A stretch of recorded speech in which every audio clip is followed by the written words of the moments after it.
Segala pujian, hormat, kemuliaan hanya bagi Engkau Tuhan. Kami bersyukur bisa mengenal Engkau sebagai Tuhan dan Juru Selamat kami Bapa. Bawa kami dalam pengenalan yang benar akan Tuhan. Bawa kami hari-hari ini semakin lebih lagi masuk dalam kasih kepadamu ya Bapa. Lebih lagi mencintai Engkau, mencintai jalan-jalan-Mu ya Tuhan. Ajar kepada kami hari ini untuk mengenal isi hati Tuhan dalam hidup kami. Urapi setiap kami Bapa, urapi hamba-Mu yang tidak ada apa-apanya Tuhan. Hikmat-Mu turun atas setiap kami pagi hari ini. Di dalam nama Yesus yang percaya Tuhan di tengah kita, memberkati kita. Mari katakan bersama. Amin, amin. Silakan duduk Bapak Ibu yang terkasih. Shalom. Bagaimana kabarnya hari ini? Luar biasa karena kita punya Tuhan yang luar biasa. Sekalipun hujan, amin. Haleluya. Berarti saudara termasuk orang yang sungguh-sungguh mencintai Tuhan. Karena banyak orang Kristen yang jadi anak terang. Kalau terang ke gereja, kalau gelap tidak. Tapi ini benar-benar terang ini saudara ya. Ya hari ini saya dikasih tema tentang bagaimana kita hidup mengenal isi hati Tuhan. Wow, ini tema yang cukup berat. Mengenal isi hati Tuhan. Ya, saudara tadi pagi saya sampaikan ya. Ada 3 tipe jenis orang Kristen. Yang pertama adalah orang Kristen yang menentang Tuhan. Ada orang Kristen yang menentang Tuhan? Ada. Ya, di tempat ini ada? Haleluya. Tidak ada yang mengaku. Orang Kristen yang menentang Tuhan loh, emang ada Bu? Ada saudara. Ya kemarin saya dapat telepon dari seorang bapak. Dia bilang gini, Ibu, saya ini baru percaya Tuhan Yesus 10 bulan. Saya bersyukur saya juga menemukan khotbah-khotbah Ibu di YouTube. Tapi Bu, saya banyak tersandung sama orang Kristen. Saya banyak tersandung sama orang di gereja. Ya, dan kalau udah kayak gitu rasanya iman saya jadi lemah. Kenapa Ibu? Karena saya ini dulu dari garis keras. Dia dari... Ya saya bilang, ya jangan tersandung sama orang Kristen. Karena memang tidak semua orang Kristen itu udah benar-benar dalam Tuhan. Saya bilang sama dia, saya juga dulu pernah ngomong begini sama pendeta. Pak, kalau mau lihat Bapak ya rasanya saya mau pindah lagi ke Muslim. Tapi untung saya lihat Tuhan Yesus. Kenapa ada orang berkata seperti itu? Karena memang di dalam gereja orang Kristen sendiri yang pertama ada tipe orang Kristen yang hidupnya itu menentang Tuhan. Padahal Kristen, padahal ke gereja, tapi dia menentang Tuhan. Lah ciri-cirinya apa? Coba kita lihat sama-sama di dalam Roma 10 ayat yang kedua. Roma 10 ayat yang kedua sampai ayat yang ketiga kita akan lihat sama-sama. Apa kata firman Tuhan tentang jenis tipe yang begini ini? Semoga ini bukan kita. Insya Allah. Roma 10 ayat yang ketiga, ayat 2 dan 3 berkata begini. Sebab aku dapat memberi kesaksian tentang mereka. Ini kata Rasul Paulus. Bahwa mereka sungguh-sungguh giat apa? Untuk Allah. Tetapi tanpa pengertian yang benar. Ayat yang ketiga baca sama-sama. Ayat yang ketiga, sebab oleh karena mereka tidak mengenal kebenaran Allah dan oleh karena mereka berusaha untuk mendirikan kebenaran mereka sendiri, maka mereka tidak takluk kepada kebenaran Allah. Orang Kristen? Iya. Rasul Paulus bilang mereka giat untuk Allah. Wih, ke gereja tiap minggu, hujan diterjang. Haleluya. Jadi pengerja? Iya. Majelis? Iya. Pelayan Tuhan? Tapi karena tidak mengenal Tuhan dan kebenarannya, hidup mereka menentang kebenaran firman Tuhan. Dan tadi ayat yang ketiga bilang apa? Mereka berusaha mendirikan apa? Kebenarannya sendiri. Bagaimana mungkin orang ikut Tuhan tapi masih berjalan dengan kebenaran sendiri? Gak bisa saudara. Ya, Tuhan itu punya, saya beberapa tahun, apalagi tahun ini ya bulan Januari kemarin diundang ke banyak gereja. Rata-rata ada yang bilang, Ibu Tema khotbah kami tahun ini adalah dimensi yang baru. Masuk ke dalam dimensi yang baru. Lalu nanti kalau WL-nya berkata tahun ini adalah tahun dimensi yang baru, amin. Jemaatnya teriak, yes. Saya bilang begini, saudara, apa yang ada di benak saudara ketika Anda mendengar masuk dalam dimensi yang baru? Kok semua tuh yesnya kayaknya seneng banget itu? Kenapa? Karena yang ada di dalam benak jemaat itu ketika masuk dalam dimensi baru, dimensinya Tuhan, itu mereka bayangannya apa? Berkat yang baru, mobil yang baru, rumah baru, semua serba baru. Saya bilang, waktu kita mendengar kata masuk dimensi baru, dimensinya Tuhan, hello, ada air mata di sana. Ada daging yang terhancurkan, ada pergumulan. Mendengar kata dimensi yang baru itu gak enak. Kalau saya loh, gak tahu kalau jemaat. Kenapa pada seneng? Karena tidak mengerti kebenaran. Membangun kebenarannya sendiri. Yang dibayangannya dia waktu dibilang itu dimensi yang baru. Mobil baru, rumah baru, promosi baru. Ketika saya mendengar tentang masuk dalam dimensinya baru, dimensinya Tuhan, itu berbicara tentang bayar harga. Kenapa? Karena dimensi berbicara tentang ukuran. Ukuran Tuhan dan ukuran kita itu berbeda. Standar Tuhan dan standar manusia itu berbeda. Nah, waktu kita masuk dalam dimensi Tuhan, itu berarti kita harus menyelaraskan standar kita sesuai dengan standar Tuhan. Dan itu enak? Saya mau tanya saudara, enak gak? Nggak enak. Jadi masih tetap mau? Haleluya. Tepuk tangan buat jemaat yang luar biasa.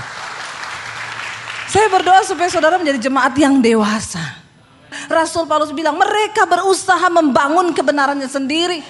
Kenapa saudara datang ke gereja? Supaya saudara mendengarkan kebenaran firman Tuhan. Supaya lambat laun kita punya kebenaran diri itu mulai terkikis lalu digantikan dengan kebenaran Tuhan. Jangan jadi jemaat yang menentang Tuhan. Itu mendatangkan murka Tuhan atas hidup kita. Makanya ada orang-orang yang telepon konseling sama saya, Bu, saya sama suami sudah tidak cocok. Kenapa? Suami saya kasar, Bu, dia selingkuh, Bu, apa yang harus saya lakukan? Kalau kamu datang kepada saya dan bertanya seperti itu, maka saya akan kasih standar Tuhan. Mau tahu standar Tuhan untuk menghadapi suami yang seperti itu? Hai istri, jika ada seorang suamimu yang tidak bertobat, belum mengenal kebenaran, maka seorang istri yang sudah mengenal kebenaran harus memenangkan suaminya itu tanpa perkataan, hanya dengan perbuatan.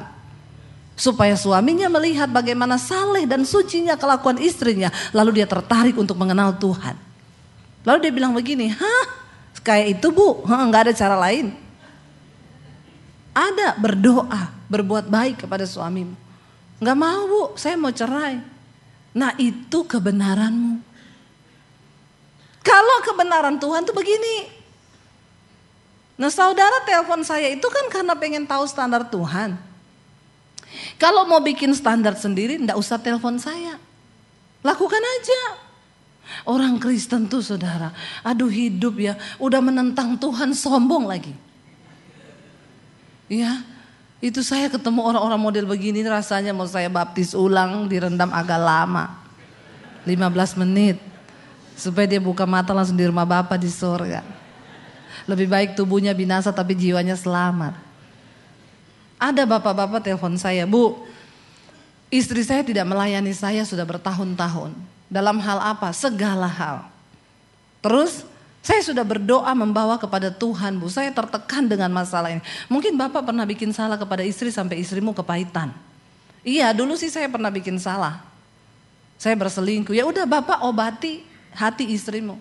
Karena tidak mudah sebuah pengkhianatan itu akan diampuni, itu nggak gampang.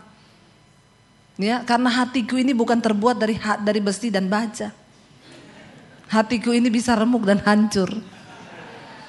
Ya. Jadi tolong Bapak itu merendah, buktikan sama istrimu bahwa Bapak sudah bertobat. Udah Bu, ya. Tapi buktinya dia juga tidak mau memaafkan saya. Ya berarti Bapak belum membuktikan secara nyata. Nggak apa-apa, pelan-pelan Pak. Jadi begini Ibu, saya kan sudah menyerahkan ini sama Tuhan. Saya bilang, Tuhan tunjukkan jalanmu buat saya. Apa yang harus saya lakukan dengan rumah tangga saya. Saya berdoa begitu Ibu. Tuhan kirim wanita lain. Haleluya nggak saudara? Bikin jalan. Dulu kerja di PU Bina Marga kayaknya. Makanya sukanya bikin jalan. Saya bilang, siapa yang kirim Pak? Tuhan Bu. Itu setan yang kirim. Orang Kristen sekarang, suara Tuhan dibilang suara setan. Suara setan dibilang suara. Karena tidak mengenal kebenaran. Sukanya bikin kebenaran sendiri. Mendirikan. Itu tadi Rasul Paulus bilang kan, mereka berusaha mendirikan kebenarannya sendiri. Ngeri nggak? Saya bilang, Pak, itu bukan Tuhan yang kirim loh, itu setan. Tapi Bu, perempuan itu senasib sama saya. Dia juga disia-siakan oleh suaminya. Tapi bukan berarti, jadi dia Bu, dia baik sama saya, dia perhatian kepada saya, dia mengasihi saya dibanding istri saya itu. Jadi sehati serasa, senasib sepenanggungan. Ya saya bilang hebat sekali saudara ya. Saya bilang gak boleh Pak, Bapak harus kembali kepada istri untuk bersatu. Enggak Bu, saya mau ceraikan istri saya. Saya juga kan layak untuk berbahagia Bu. Saya sama wanita ini berbahagia. Dia manis, dia baik. Saya bilang itu masih bulan promosi. Nanti kalau udah habis iklannya, dia lebih gila dari istrimu. Amin Bapak-bapak. Bapak-bapak bilang amin yang kencang. Istri yang terbaik yang ada di sampingmu itu istrimu Bapak-bapak. Jangan mau lihat-lihat lagi yang di luar sana. Pelakor itu memang manis di mulut. Ya. Tapi itu niatnya tidak tulus. Istrimu itu yang tulus di sampingmu. Aminnya tolong agak rela gitu. Ya, jangan bikin kebenaran sendiri. Engkau Kristen tapi engkau menentang Tuhan karena engkau berusaha mendirikan kebenaran sendiri. Yang pertama, jenis orang Kristen yang pertama, orang Kristen yang menentang Tuhan. Saya berdoa di sini tidak ada. Amin. Kalau ada pun tidak usah angkat tangan. Nanti kita baptis ulang sama Pak Peter. Bertobat saja di dalam hati. Jenis yang kedua adalah jenis orang Kristen tipe orang percaya. Mulai agak manis ini, ya. Percaya. Tapi apakah itu berkenan? Coba kita lihat di dalam Yakobus. Yakobus 2 ayat 19. Dan ayat 20, apa kata firman Tuhan tentang orang yang percaya? Baca sama-sama. Engkau percaya bahwa hanya ada satu Allah saja, itu baik. Tetapi dan saudara percaya setan juga? Jadi kalau level imanmu cuma percaya berarti satu level sama? Amin apa amin? Ayat 20 bilang apa? Coba kita baca.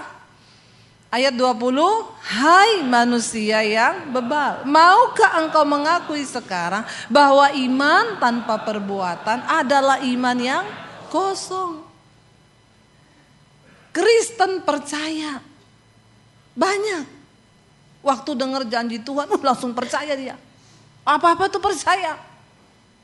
Tapi kelakuan urusan belakangan, pokoknya percaya. Ayat ini cukup menemplak kita.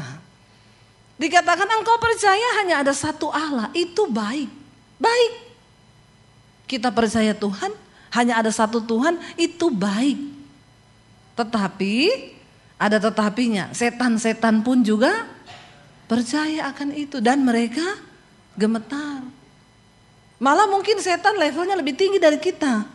Kenapa setan percaya dan kita percaya dan tidak? Aduh Tuhan ampuni Tuhan. Nah, ini Kristen percaya loh. Biar kita buka-bukaan aja sekarang, belak-belakan aja.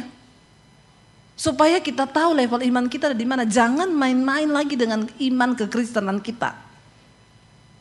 Waktunya sudah begitu singkat. Orang Kristen tipe percaya itu, ya, ini kan banyak virus nih saudara. Ya, corona lagi merajalela. Lalu orang Kristen yang cuma tipe percaya jadikan ayat sebagai jimat. Mazmur 91. Diperkatakan itu, ditulis taruh di dompet. Haleluya. Ya. Pokoknya Mazmur 91, gini loh saudara, gini ya. Itu ayat Alkitab bilang iman tanpa perbuatan tuh mati. Bagus engkau percaya, Tuhan bilang itu baik, itu baik. Tapi iman tanpa perbuatan itu mati. Mazmur 91 itu indah banget memang kita baca. Walau 1000 rebah di samping kanan kirimu, 10.000 di sebelah kananmu, engkau hanya akan menonton saja. Karena Tuhan melindungi engkau dalam kepak sayapnya. Wih, apabila kita berseru, dia menjawab kita, iya percaya saya. Tapi ada syaratnya. Nanti kita akan bahas setelah ini. Saya cuma lagi bahas Kristen percaya ini. Kalau dengar firman cepet dia. Pendeta bilang, Anda pasti diberkati. Amin. Ya itu tadi, masuk dimensi baru. Amin. Yes. Percayanya kebablasan, non-rem. Jadi nabrak kanan kiri, gak ngerti. Itu baik, kata firman Tuhan. Tapi setan juga percaya. Jadi jangan mau satu level sama setan. Nah ini Kristen yang ketiga ini. Nah kita mau mencapai di sini adalah Kristen yang mengenal Tuhan. Mengenal hati Tuhan. Ya. Di sana dikatakan, coba kita baca sama-sama Galatia 4 ayat yang ke-8. Saudara, tahu dan mengenal itu beda. Ada banyak orang Kristen tahu tentang Tuhan. Tapi hanya sedikit yang mengenal Tuhan. Kalau tahu itu cuma tahu, tapi mengenal itu punya hubungan. Ya, coba kita lihat Galatia 4 ayat yang ke-8, baca sama-sama. 1, 2, 3. Dahulu ketika kamu tidak mengenal Allah, kamu memperhambakan diri kepada Allah-Allah yang pada hakikatnya bukan Allah. Ya. Lalu ayat yang ke-9 bilang apa? Tetapi sekarang setelah kamu mengenal Allah, atau lebih baik sesudah kamu dikenal Allah, bagaimanakah kamu berbalik lagi kepada roh-roh dunia yang lemah dan miskin dan mau mulai memperhambakan diri lagi kepadanya? Orang yang sudah mengenal Allah tidak lagi melakukan perbuatan-perbuatan mengikuti roh-roh dunia yang miskin itu. Masih hidup dalam kedagingan, masih hidup dalam hawa nafsu. Ayat tadi bilang setelah kita mengenal Allah, atau lebih baik setelah Allah mengenal kita.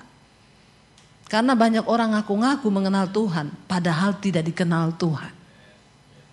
Mengerikan. Yesus berkata, nanti aku akan datang kembali. Orang-orang bilang, Tuhan aku melakukan mujizat demi namamu. Aku sembuhkan orang, aku doakan orang mati bangkit demi namamu. Tuhan bilang, enya engkau, aku tidak mengenal engkau. Ada orang itu terlalu GR.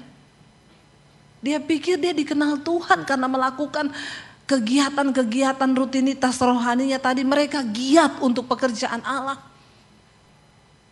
Yaitu yang dulu saya pernah tanya, ada sopir Grab. Dia bilang, ibu mau kemana? Mau ke gereja. Gerejanya jauh banget bu, saya pendeta. Makanya saya diundang, jauh gerejanya. Oh, dia bilang saya juga orang Kristen bu. Lah kamu nggak ke gereja? Lah kenapa ke gereja bu? Saya tuh ke gereja setahun sekali kalau Natal. Terus saya bilang, loh kamu nggak cari Tuhan? Jawabannya gini saudara, cari Tuhan. Tuhan kok dicari-cari, Tuhan itu di hati. Ini kayaknya berhikmat banget loh saudara. Saya dengar itu langsung kelepek-kelepek. Wih, mantap ini orang ya. Keren loh. Ya. Iya saudara, langsung dia skakmat saya. Saya bilang, lah enggak ke gereja bang. Ngapain ke gereja Bu? Cari Tuhan. Tuhan kok dicari-cari. Tuhan itu di hati. Terus dia sambung, saya Bu, walaupun mabuk, saya putar lagu rohani.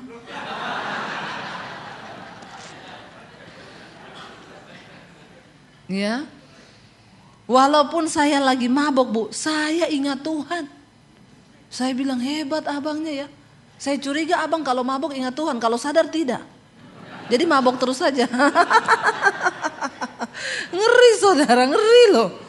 Mabuk aja ingat Tuhan dia. Lalu saya bilang gini, oh jadi abangnya yakin kalau Tuhan di hatinya abang? Iya dong. Saya mau tanya bang, abang di hati Tuhan gak? Dia diem saudara. Lalu dia bilang, kalau itu saya enggak tahu Bu. Saya kasih dia ayat ini. Banyak orang mengaku kenal Tuhan. Tapi apakah engkau dikenal oleh Tuhan? Setelah engkau berkata engkau mengenal Tuhan, ayat ini bilang, lebih baik lagi kalau Tuhan mengenal engkau. Karena tidak semua orang ngaku-ngaku Tuhan di hati. Tapi apakah engkau di hati Tuhan? Dengan perbuatanmu yang kayak begitu mabok aja, ya tapi kayaknya rohani kan saudara. Nah ini kalau orang-orang yang mendengar begini tidak dewasa imannya, iya ya saya mabok aja ingat Tuhan loh. Lalu orang yang gak dewasa, iya ya bisa juga begitu, iya. Bayangkan saya nyetir pulang dalam keadaan mabok karena saya putar lagu rohani, selamat loh gak nabrak. Ya saya bilang itu yang sertai bukan Tuhan, setan. Jangan diputar balikan. Ya. Ayat ini bilang setelah engkau mengenal Allah, ciri pertama orang yang mengenal Allah, dia tidak lagi takluk kepada roh-roh dunia yang miskin ini. Engkau tidak lagi mencari sesuatu yang sifatnya hanya sementara. Tuhan bilang, kalau engkau sudah mengenal dan menerima Kristus, maka pikirkanlah perkara-perkara yang ada di atas, di mana Kristus duduk di sebelah kanan Allah Bapa. Bukan hanya yang di bumi. Apalagi takluk kepada roh-roh dunia yang miskin ini. Ini adalah tahun mengasihi lebih lagi. Kalau kita mengasihi Tuhan, kita juga pasti mengasihi sesama kita. Tapi ada orang Kristen yang ngaku percaya Yesus, mengasihi Tuhan, tapi sama ipar berantem, musuhan, bebuyutan, gak omongan. Mari kita berdoa saudara. Dalam hidup ini kita akan diizinkan ketemu orang-orang aneh. Ya, tidak semua orang normal. Tapi ya Tuhan izinkan itu untuk mendewasakan kita. Ada orang itu yang kita sudah baik saudara. Tapi dia tuh kok sama kita kayak gimana gitu.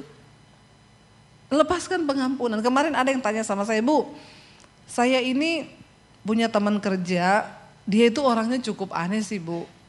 Tiap hari di kantor tuh marah-marah, nyuruh-nyuruh orang seenaknya. Padahal dia itu bukan bos kita. Tapi kalau nyuruh itu satu kali saya tegur dia Bu. Dia marah Bu, gak mau ajak saya omongan. Terus saya udah minta maaf Bu berkali-kali. Tapi dia tetap gak mau maafin saya. Saya ke kantor tetap dia gak tegur. Tapi saya seperti tiap ini ketemu saya minta maaf. Apa yang harus saya lakukan dengan orang seperti itu? Kamu jaga hati, jangan ada kepahitan. Terus soal dia gak ajak omong, tandai orang begitu, jangan bergaul sama dia. Tapi jangan ada kepahitan. Alkitab bilang, supaya kita gak capek hati kan saudara. Sudah minta maaf berkali-kali. Apalagi saya bilang lah, kamu kok kehilangan damai sejahtera karena menghadapi orang yang seperti itu? Jangan. Kenapa saya bilang, ngapain kamu kehilangan energi? Karena memang ada orang-orang yang seperti itu akan datang di sekeliling kita. Bagaimana kita bersikap dan berespon itu yang terpenting. Yang penting kita gak marah, udah hati kita beres. Ya sudah, kalau dia gak mau ya sudah, gak usah dipaksa. Karena gak semua orang waras kan saudara. Nah kalau kamu dia bilang, saya tertekan Bu, berhari-hari saya tuh sedih. Ih ngapain? Akhirnya kamu kehilangan damai sejahtera, ya sudah. Tapi kamu jangan kepahitan. Kalau satu saat ajak aja ngomong di kantor, dia nggak ngomong ya sudah. Ini kenapa ya? Apa setan memang tidak suka? Tes 1, 2, 3, 3, 2, 1, tes 1, 2, 3, 3, 2, 1. Kata setan salahin saya lah, itu yang salah multimedia. Ya, jangan apa-apa juga salahin setan ya. Saudara, ya inilah hidup kita ini akan berhadapan dengan orang-orang yang kayak begini. Kita kan nggak, satu kali saya lagi di bandara, saudara, saya mau pelayanan, ya, ini mengecil lagi loh suaranya ya. Tes 1, 2, 3, 3, 2, 1, tes dicoba. Ya, nah begitu Ki. Apa itu yang dikorek itu di situ? Tepuk tangan buat multimedianya. Haleluya. Saudara, satu kali saya di bandara mau pelayanan ke Batam. Ya, karena tiba-tiba di bandara tuh saya pusing ya, lalu saya mampir ada kafe di situ. Saya mampir di kafe, saya pesen roti saudara, ya sama kopi. Saya duduk di situ karena masnya bilang begini, rotinya ini ya Bu, iya. Berarti kan itu punya saya kan? Bayar dulu Bu, saya bayarlah ke kasir kan. Dia tanya mau dipanasin Bu, iya panasin dulu aja karena saya mau langsung makan. Oh iya tunggu ya. Dia agak lama, saya berdiri di situ agak lama, saya duduk. Saya bilang Mas saya duduk di meja situ ya, iya nanti kalau udah selesai saya panggil Bu. Saya duduk saudara, begitu saya duduk, saya sambil liatin roti itu kan. Lagi duduk ada bapak-bapak datang. Roti itu selesai ditaruh di atas meja, dia samber roti saya. Terus dia bawa ke mejanya, dia jalan begitu pergi duduk di meja. Jadi saya ini kan melihat. Karena saya sudah berharap mau cepat-cepat makan, karena saya pusing kan. Terus saya nggak mau zouzon lah ya. Anak muda sekarang bilang jangan zouzon. Jangan berprasangka buruk. Jadi saya pikir dia udah pesen tadi kali rotinya sama. Tapi dia duluan, dia punya dibakar. Saya tunggu-tunggu gak datang-datang. Jadi saya pergi, Mas roti saya tadi mana? Lah itu tadi loh, mana Bu hilang? Terus saya bilang di bawah bapaknya itu kali. Dia lihat meja bapaknya, oh iya. Lalu dia tanya, dia datang ke mejanya, Pak maaf ya tadi bapak pesan roti ini udah dibayar? Bapaknya ngomong gini, enggak. Bapak enggak pesan? Enggak. Bapak belum bayar? Belum. Saya yang menyaksikan itu saudara di hati. Aneh enggak? Ya. Tapi dalam hati saya berkata, mungkin dia lapar. Ada loh orang-orang begitu itu ya. Kita akan jumpai orang yang seperti itu. Tapi ya itulah hidup. Kita kan gak bisa memilih siapa yang kita mau ketemuin. Bahkan keluarga. Ada keluarga saudara. Waktu kita susah diomongin. Kita seneng diomongin. Sampai ada orang bikin statement begini. Percayalah 95% orang di sekelilingmu itu diam-diam membencimu. Waduh, itu survei yang mengatakan. Kita susah, diomongin. Kita seneng, diomongin. Terus mau gimana? Happy aja. Amin. Inilah hidup. Bagaimana kita bersikap, saya bilang sama ibu itu, ya jangan terpengaruh. Ibu tetap melayani, tetap ini, tapi ya udah nggak usah bergaul sedekat dulu lagi. Malah bersyukur sekarang ibu jadi tahu karakter dia yang asli. Saudara, ya bagaimana kita menjadi orang yang dikenal oleh Tuhan ya. Saya berdoa supaya jemaat di tempat ini bukan menjadi jemaat yang menentang Tuhan, bukan hanya menjadi jemaat yang percaya, tapi sungguh-sungguh mengenal Tuhan sampai kedalaman hatinya. Saya dulu waktu diusir dari rumah, kan saya ada di tempat kos di Kota Palu. Di kos-kosan itu saya menggerakkan doa pagi, saya menggerakkan doa malam. Setiap hari. Ya karena saya nggak ngapa-ngapain, mereka anak kuliah yang mau aja. Nggak dipaksa. Siapa yang mau doa, pokoknya kita jam 5 pagi sudah berdoa. Siapa yang mau doa malam, kita jam 7 malam ada doa. Lalu ada doa puasa. Padahal itu bukan sekolah Alkitab. Itu bukan pastori. Tapi saya tergerak aja bikin begitu karena saya rindu supaya kita lebih mengenal Tuhan. Anak-anak kos itu menyerahkan dirinya kepada Tuhan. Lalu di situ saudara banyak karunia-karunia rohani yang terjadi. Kita bukan orang yang pintar-pintar, yang punya ilmu tentang Tuhan. Enggak, kita cuma anak-anak kos yang gak punya apa-apa tapi punya hati untuk cari Tuhan. Lalu satu kali teman saya bernubuat buat saya lagi dalam suasana doa, ada hadirat Tuhan, dia berkata begini. Tiba-tiba dia berbahasa roh, lalu dia bernubuat untuk saya, dia bilang, aku akan memilih engkau untuk menjadi hambaku. Kenapa? Karena engkau bukan hanya engkau bukan hanya peka mendengar suaraku, tapi engkau mengenal isi hatiku. Habis itu saya merenungkan itu. Bukan hanya peka mendengar suara, tetapi mengenal isi hati. Itu kita masuk lebih dalam lagi kepada Tuhan. Sekarang itu orang mendengar suara Tuhan aja bingung, saudara. Saya itu pelayanan lewat channel YouTube saya itu memang, jadi beberapa waktu yang lalu itu saya dapat suara Tuhan begini, ambil alih dunia media.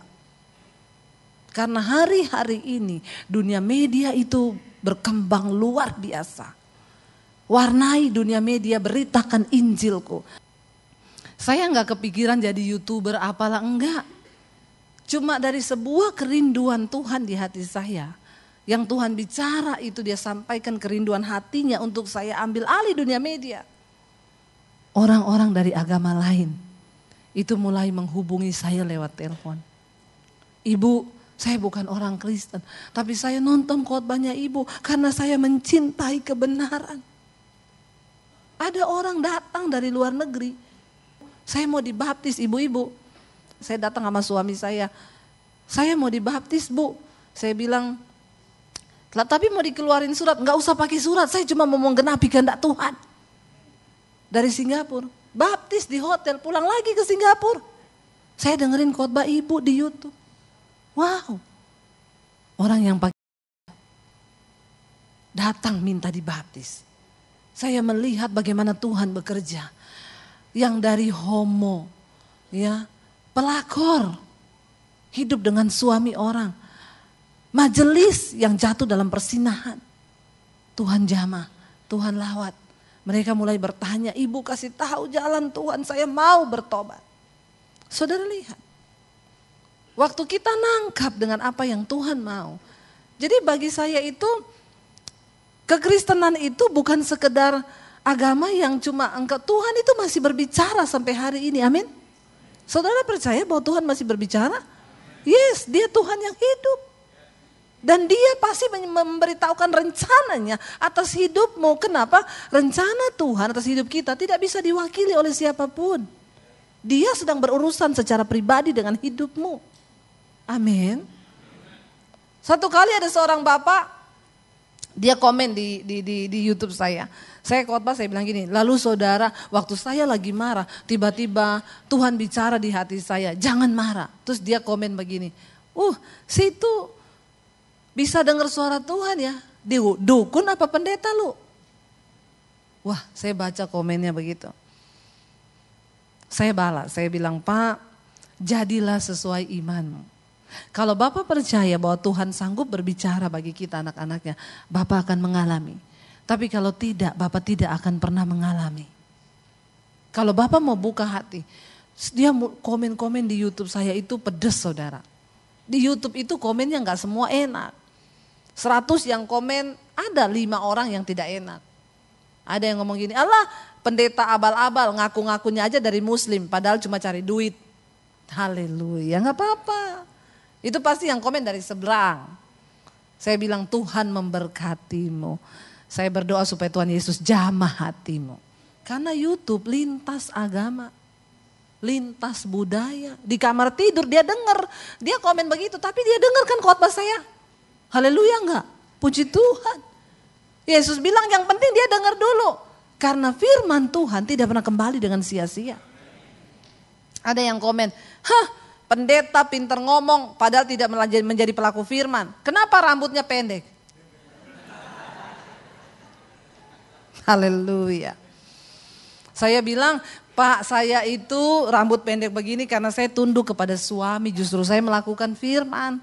Kenapa? Suami saya gak suka saya rambut panjang, gak boleh. Berapa kali saya coba panjangin, baru segini dia bilang, potong. Please, saya pengen panjang. Gak usah, gak bagus, kamu cantik pendek. Jadi dia kalau belai gak usah panjang-panjang, cuma cukup sayang. Kalau pendek kan belayannya panjang, kalau panjang kan sayang ya. Kalau gini kan cuma sayang, udah selesai, nggak alay lebay. Ya, sampai dulu saya saking pengen rambut panjang, saya pergi hair extension saudara. Saya pikir gini, mungkin karena dia belum lihat saya rambut panjang, jadi dia nggak bolehin. Tapi kalau dia sudah lihat pasti dia bolehin. Anak saya 3 perempuan rambutnya panjang semua. Iya mam, kita dukung mami. Cepet sambung rambutnya mam. Saya pergi ke salon nunggu berjam-jam saudara. Dengan harapan bikin surprise untuk suami. Rambut saya disambung sampai panjang. Udah mirip Arsyanti. Masalah buat lo. Kayaknya ketawanya mengejek loh. Udah kriwil-kriwil saudara. Saya pulang anak saya, mami cantik banget. Saya gini, iya dong. Princess. Lalu masuk rumah, suami saya lihat saya, dia teriak. Hah? Saya bilang, cantik kan saya? Kayak bencong. Aduh, tidak seindah. Dia langsung bilang gini, sekarang juga balik copot. Anak saya yang nangis yang kecil, ih papi please deh, mami tuh cantik tahu rambutnya panjang. Saya bilang iya say, aku udah seharian loh ini pasang ini, masa balik lagi di sana. Please saya bilang sebulan deh. Kata anak saya, iya pap sebulan aja. Dia bilang ya udah. Malam-malam tidur saudara, dia mau peluk saya, tiba-tiba dia teriak. Ya, udah mau tidur mau peluk, wah kata dia, kenapa say? Bener kayak peluk bencong, copot deh copot. Jadi terpaksa tidak bisa 1 bulan, tidak bisa 1 minggu, cuma 1 hari. Besoknya saya copot. Ya, jadi jangan bilang saya tidak melakukan firman lah ya. Kayaknya juga Tuhan tidak melihat dari penampilan. Ada komen-komen yang begitu. Lalu Bapak itu saya bilang gini, Pak, Bapak harus mengalami Tuhan supaya Bapak bisa mendengarkan suaranya. Satu kali dia inbox saya saudara, minta nomor HP. Tiba-tiba masuk di HP saya. Bu, saya ini orang pintar. Saya bilang, sering minum tolak angin? Orang pintar minum tolak angin. Ya, dia bilang enggak bu, saya sekolah di Amerika. Saya pernah sekolah di Australia. Titel saya titel luar negeri semua. Belajar tentang Tuhan, saya ikut seminari. Sekolah-sekolah kenabian, saya pengen mempelajari Tuhan. Tapi saya dengar khotbah ibu yang judulnya Hidup Menyatu dengan Tuhan. Di situ saya tertemplak bu, ketika saya mendengar ibu bilang begini. Banyak orang ingin mempelajari Tuhan, tetapi saya mau bilang Tuhan itu gak bisa dipelajari tapi harus dialami. Lalu dia bilang sama saya, bu itu saya. Dan ketika saya berhasil mempelajari Tuhan, ilmu saya bertambah. Ternyata saya jadi arogan. Saya merasa saya yang paling benar dan semua orang salah. Tapi benar bu yang ibu ngomong. Satu kurangnya saya bu, apa? Saya belum mengalami Tuhan. Saya bilang, sehebat apapun ilmu yang Bapak punya tentang Tuhan, kalau engkau belum mengalami Tuhan gak bisa ngomong. Amin. Karena Tuhan tuh gak bisa dipelajari tapi dialami. Lalu saya bilang sama dia, Pak, saya bukan orang pintar Pak. Saya tidak punya cukup ilmu tentang Tuhan.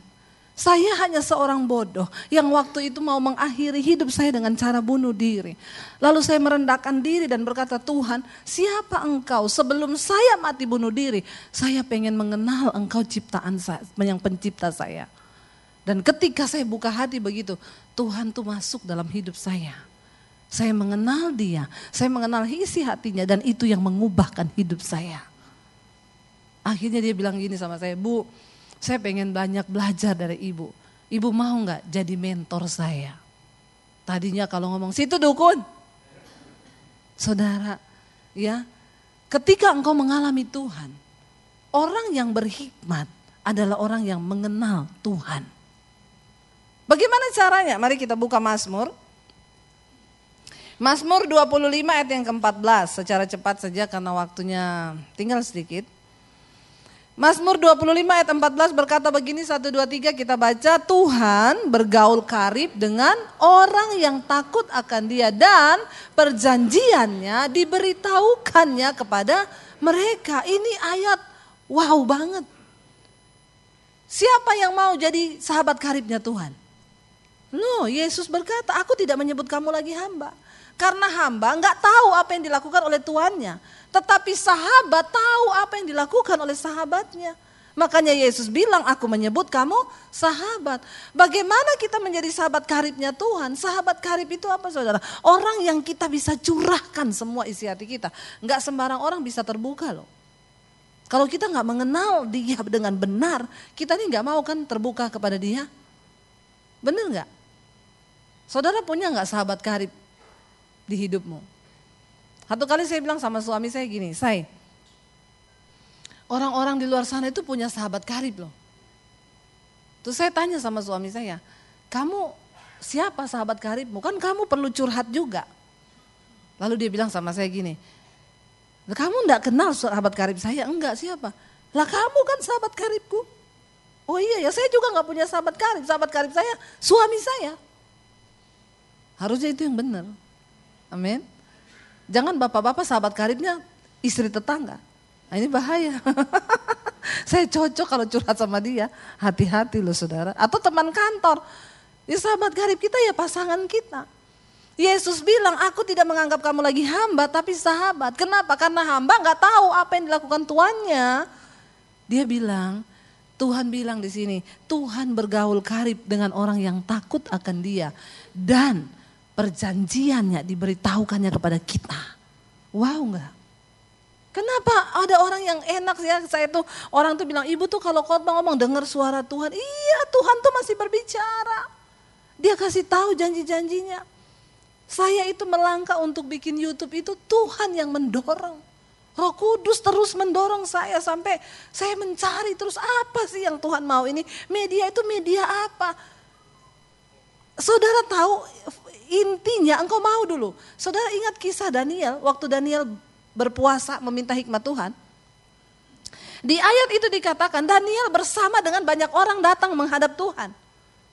Tetapi hanya Daniel yang melihat penglihatan dan visi itu. Ada banyak orang datang ke gereja. Tapi Tuhan berurusan pribadi dengan orang yang mau sungguh-sungguh takut akan Tuhan. Ada banyak orang yang datang menghadap Tuhan, tapi cuma Daniel yang mendengarkan dan melihat penglihatan itu. Yang lain kagak. Banyak orang ke gereja, tapi hanya sedikit orang yang sungguh-sungguh mencari dan hidup takut akan Tuhan. Mereka yang akan menerima visi besar. Saudara pikir orang-orang yang menerima visi besar, melakukan hal yang besar itu orang sembarangan? Enggak. Mereka berjalan bersama Tuhan. Nah tadi saya sempat singgung, orang Kristen jadikan ayat sekarang jimat, jadikan itu mantra. Oh lagi ada virus nggak apa-apa, pegang Mazmur 91. Saudara baca ayat Mazmur 91 yang pertama itu apa? Sebelum engkau melangkah pada ayat-ayat yang berikutnya tentang janji berkat, janji perlindungan, lihat dulu ayat yang pertamanya. Di sana dikatakan Mazmur 91 ayat yang pertama, ya, orang yang duduk dalam lindungan yang maha tinggi dan bermalam dalam naungan yang maha kuasa. Orang ini yang akan mengalami semua janji Tuhan itu. Kalau dalam terjemahan bahasa Inggrisnya dibilang orang yang diam dalam the secret of God. Tempat rahasianya Tuhan. Di mana itu tempat rahasianya Tuhan? Saya mencoba memikirkan ayat ini. Tempat rahasia Tuhan itu di mana? Lalu Roh Kudus mulai kasih saya pemahaman. Ya. Tempat rahasianya Tuhan itu di mana saudara? Ketika engkau berjalan melakukan kehendak Tuhan. Ketika engkau berjalan di dalam visinya. Ketika engkau berjalan dalam menggenapi kehendaknya. Engkau sedang berada dalam tempat rahasianya Tuhan. Kenapa? Karena Tuhan itu memberitahukan rahasianya kepada orang-orang yang takut akan Tuhan. Wow. Waktu kita berjalan dengan tuntunan Tuhan, kita sedang berada di dalam tempat rahasianya Tuhan. Dan ayat ini berlaku bagi mereka yang hidup menggenapi visi Tuhan. yang hidup menggenapi kehendak Tuhan. Waktu kami kecelakaan mobil satu keluarga, saudara udah dengar kesaksian saya, mobil kami hancur 80%. Dari pihak asuransi ngomong, Bu, mobil dianggap hilang. Kenapa? Tidak ada satupun bengkel yang mau perbaiki, itu sudah hancur lebur. 80%. Anak saya tidur di bagian belakang. Itu mobil hancur dari belakang sampai ke tengah. Mobil kami terbalik pindah ke jalur sebelah di tol. Kami berlima di dalam satu mobil, tidak ada luka satu goresan pun. Wow enggak? Kita berada di dalam secret of God, di dalam tempat rahasianya Tuhan. Orang-orang yang berjalan menggenapi visi Tuhan, orang-orang yang berjalan menggenapi kehendak Tuhan, mereka sedang berada di dalam tempat rahasianya Tuhan. Saya berdoa kita di sini bukan cuma jadi orang Kristen yang datang duduk diam pulang, hidupmu nggak pernah berubah. Jangan punya level yang sama dengan levelnya setan, cuma percaya sama Tuhan. Tapi mari kenali isi hati Tuhan. Dia Tuhan yang masih berbicara sampai hari ini. Dia Tuhan yang masih, kita baca satu ayat yang terakhir. Mazmur 91 ayat 14. Ini juga kuncinya Mazmur 91, jangan cuma dipakai Jumat. Ya, Mazmur 91 ayat 14 berkata apa? Sungguh apa? Hatinya melekat kepadaku, maka aku meluputkannya, aku membentenginya sebab ia mengenal namaku. Engkau jadi Kristen, hatimu tidak melekat, hatimu tidak mengenal, cuma tahu tentang Tuhan. Kuncinya apa? Mengenal Tuhan. Bagaimana mengenal Tuhan? Hatimu tuh melekat pada Tuhan. Ketika satu saat engkau diperhadapkan untuk bersinah, engkau hatimu melekat, Tuhan enggak, aku tidak akan pernah menyakiti hati Tuhan dengan melakukan dosa kenajisan. Ketika engkau didapat kesempatan untuk nyolong, untuk nyuri uang orang, engkau akan berkata enggak, aku tidak akan pernah melukai Tuhan. Kenapa sampai hari ini saya memilih tidak berselingkuh? Saya bisa enggak berselingkuh? Bisa. Godaannya ada? Banyak. Kenapa saya tidak berselingkuh? Bukan cuma karena takut tidak masuk surga. Bukan cuma takut masuk neraka. Saya enggak mau menyakiti hati Tuhan. Kenapa? Saya tahu hati Tuhan. Saya mengenal hatinya. Bahkan orang yang mengenal hati Tuhan, engkau enggak akan tega lihat jiwa-jiwa di luar sana yang sedang terbengkalai dan tidak ada satupun yang pergi kepada mereka. Maaf saudara, engkau dipanggil bukan cuma jadi orang Kristen datang duduk diam pulang duduk di kursi gereja. Engkau dipanggil untuk menjadi penuai-penuai jiwa. Masih banyak tempat kosong di tempat ini. Ayo pergi selamatkan jiwa tetanggamu, orang tuamu, iparmu, saudaramu. Setidaknya bawa mereka dalam doa. Selama masih ada waktu. Itu hati Tuhan. Itu hati Tuhan. Kenapa saya masih rela datang? Ada orang dengar di YouTube saya, ibu mau gak datang berdoa di rumah saya, Bu? Rumahnya di mana? 2 jam dari Jakarta. Perginya tok, pulangnya 2 jam. Saya gak mampu berobat di rumah sakit, Bu, karena saya gak punya BPJS. Jadi saya di rumah, saya kena kanker, sekarang terbaring. Saya bilang sama suami saya, antar saya pergi ke sana. Ada orang yang dengar bilang gini, ibu masih mau datang besuk-besuk begitu? Dan itu kan bukan jemaat ibu. Iya, saya gak terima perpuluhan dari mereka. Kenapa saya mau pergi? Itu hati Tuhan. Saya menangis bersama dia. Bagaimana merasakan sakitnya yang dia bilang, ibu doakan saya mati, Bu. Saya gak tahan dengan sakit ini, kanker yang sudah menyebar sampai ke tulang-tulang saya. Setiap malam saya cuma berdoa minta mati, tapi kenapa Tuhan gak kasih saya mati? Dia bilang, saya bersyukur bisa kenal ibu mau datang. Kayaknya cuma ibu hamba Tuhan yang mau datang injak rumah saya. Air mata saya menetes. Tuhan bilang, ini hatiku. Makanya Yesus berkata kepada murid-muridnya, ketika aku sakit engkau menjenguk aku. Ketika aku di penjara engkau datangi aku. Mereka bilang, Tuhan kapan engkau masuk penjara? Kapan engkau sakit? Yesus bilang, apa yang engkau lakukan bagi sesamamu manusia, itu engkau lakukan buatku. Ayo saudara, kenali hati Tuhan. Mari kita bangkit berdiri bersama. Ini kami umat-Mu Tuhan. Kami hanyalah orang yang mau sungguh-sungguh mengenal Engkau. Biar di gereja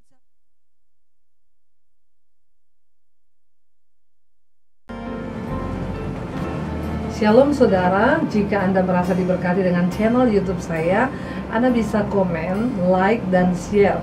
Dan jangan lupa tekan tombol subscribe dan juga tombol lonceng agar Anda mendapat pemberitahuan setiap kali saya mengupload video-video yang baru.